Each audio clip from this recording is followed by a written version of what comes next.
All right, I'm sitting down and chatting with Cynthia Clay, president of NetSpeed Learning Solutions. Thank you for chatting with me. You're welcome. My pleasure.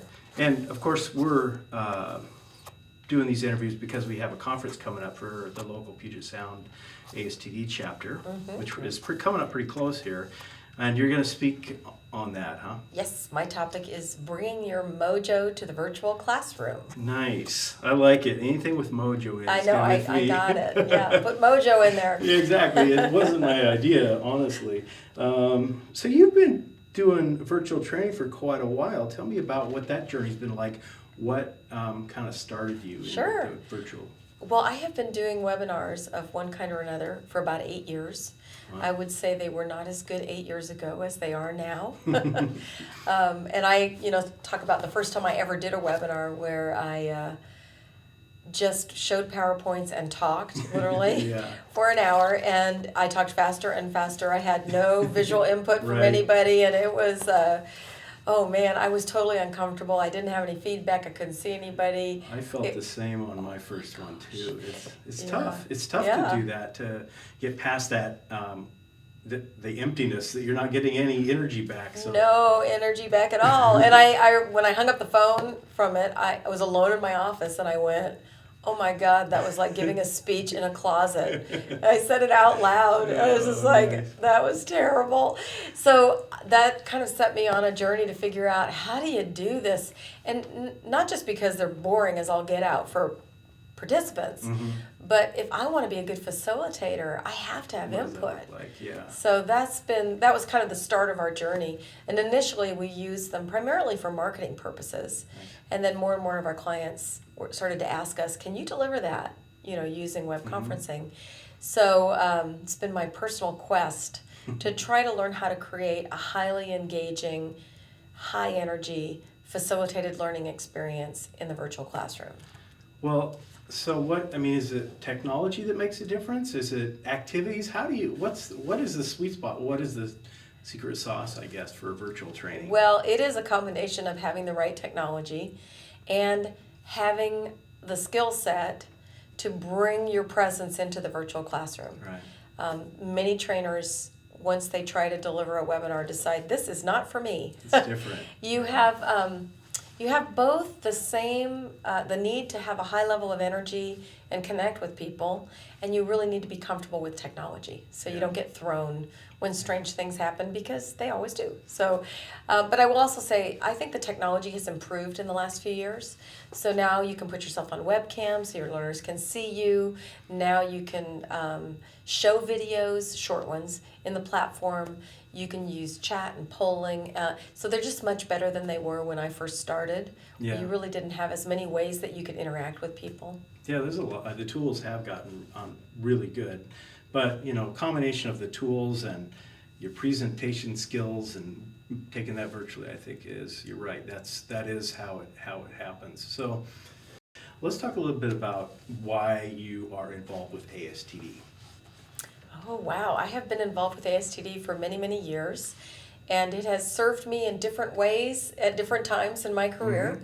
So early on, I was a member of the local ASTD chapter, and that was just a great way for me to develop my training skills. I've been in this industry for over 25 years. We don't have to talk about that part.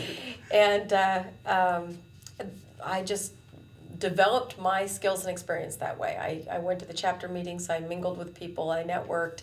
That was a great way for me to develop that skill set, because like many trainers, the way I started was I moved from a different HR role into training, and I had to learn how to do it. So there's a good mix of people that actually went and got their masters in education or some other related field or instructional design, and then people like me that come in backwards through something else, through design. So. Yeah, I think there's a lot of us that did that. So ASTD was a great support network. And then I started to attend the national conference and that was really inspiring. Yeah. And then I thought, hey, I want to present at the national conference. So a colleague and I put a proposal in to talk about storytelling. Okay. And for several years, we did a storytelling session at the national conference, and this has been a while, I won't tell you how long ago. So I began to present there, and so both attended and presented at it. And over the years, that's evolved for us because we have a training company now that allows us to exhibit at the national conference. Yeah. I now speak at chapter meetings around the country, and like this one, like the Puget Sound chapter, and find that most of my connections now are really happening with people at chapter meetings at the international conference. I'm going to be speaking at the Technology Conference in February 2013. Excellent, excellent. Well, for somebody new that's kind of starting into this, how do they kind of figure out what their niche is in this learning and development space? How do they discover what that is? Oh, that's such a good question. There are so many different answers to that question depending on who you're talking to. Yeah. But I really say to people, you have some expertise, and that's probably your springboard into this field. Yeah. So it's sort of like teach what you know. Yes. And start there, because you'll find that the doors open more easily if people recognize that you have knowledge about a certain subject and they want to bring you in to share that. So that's often the best way for people to get started. A lot of us got started because we were in human resource roles. And so for me, the way I made that transition was I had a boss who said, hey, I was a recruiter. And he said, you're a pretty good public speaker. Have you ever thought about training and development? And I went, what's that? Oops. Yeah. Should never ask what that was, right? Yeah. So I was working in a bank at the time, and he set up a cross-training program for me to go observe courses. That's how I got in, was because I had a good mentor who said, you're a good presenter, why don't you look into this? And I was within one corporation. I think sometimes I will sometimes say to people, take the best job you can get and work your way into the training arena. You said mentor, and I think that's one of the great things about being involved in organizations like ASTD.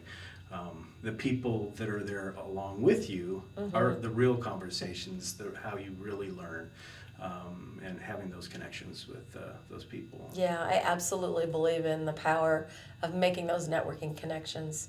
Yeah. Not to pitch the conference again, but I think that's a great side benefit of coming together in a regional conference, is just strengthening your relationships with people who can mentor you, colleagues that you can share ideas with. That's a really great reason to be there. Well, I want to thank you for sitting down and chatting with us. I'm looking forward to the 5th and what you have to say there. Great. Thanks very much.